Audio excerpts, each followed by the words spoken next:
I'm sorry I'm posting this so late. I have had allergies from hell this week. So I took work off today. On top of that, I got a little bit of sun yesterday and got a little sun sick, so I wasn't feeling well.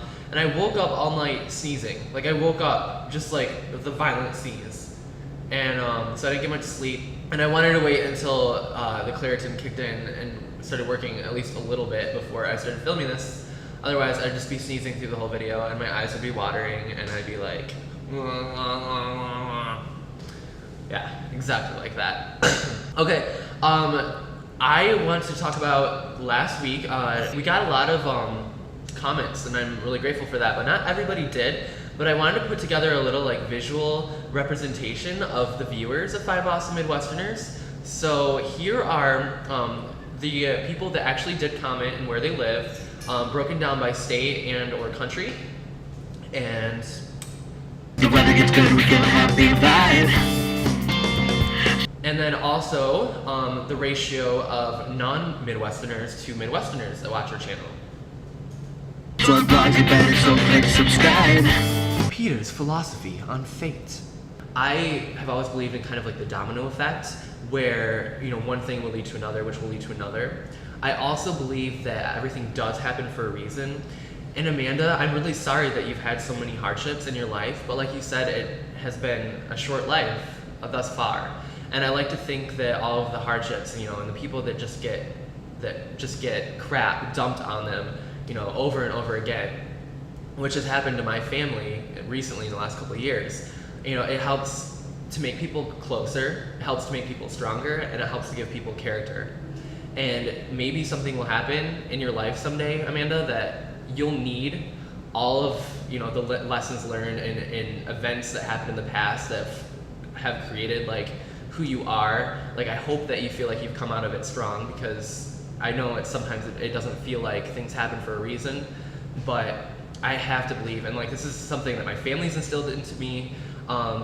And with our situations, especially recently, we have to believe that things happen for a reason, because otherwise we'd just be like, just so bitter. And I don't think anybody should live their life that way. I am digressing so horribly. So anyway, I believe that life is like a choose your own adventure book.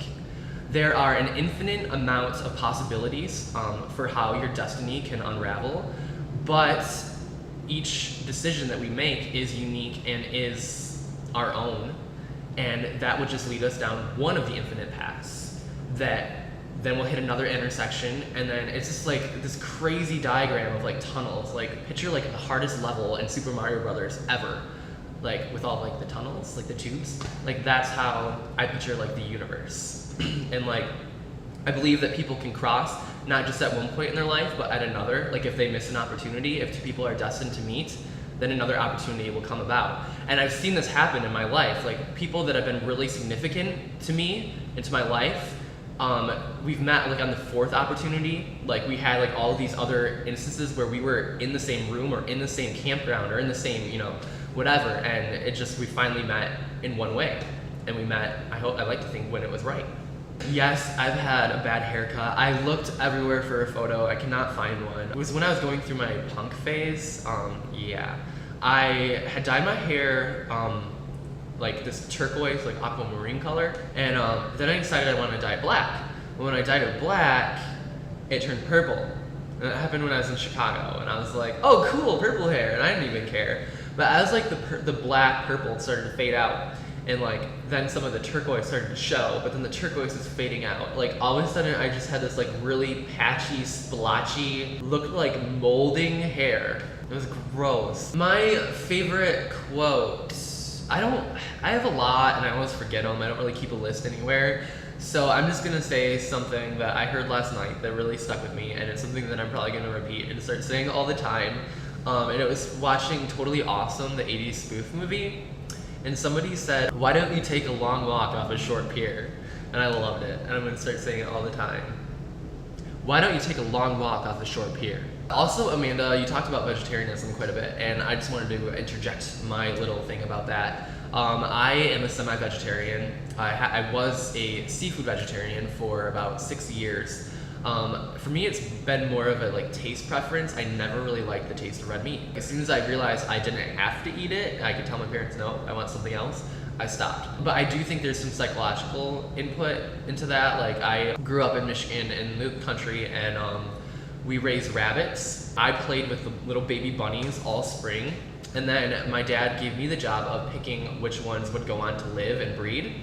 So it was a little traumatic playing with all the baby bunnies. And then finally one year, I kind of like got some logic and like decided I'm only gonna pick out one right from the beginning, and I'm only gonna give that one attention, and I'm gonna invest all of my love and admiration in that one bunny, and that way I won't get hurt when all the rest die and end up on the dinner plate. Oh. I picked one and it was beautiful, and then when harvest, oh god, are you guys getting the chills? Because I'm getting vaguely sick thinking about this. My dad had a little misunderstanding, and he saved the wrong one and killed the one that I loved. And yeah, I think that might have something to do with it. I just recently started eating chicken again about a year ago, and it was because I was having all these dreams, insane dreams about just sitting on a floor eating KFC. And like my body was like craving it, so I started eating it again, but I'm still not fully comfortable with the fact that I do. Alex, who lives in a pineapple under the sea, SpongeBob SquarePants! I'm sorry that I haven't been like crazy energetic and super fun like in my last video, but like seriously, I feel like crap. Can you like forgive me, please?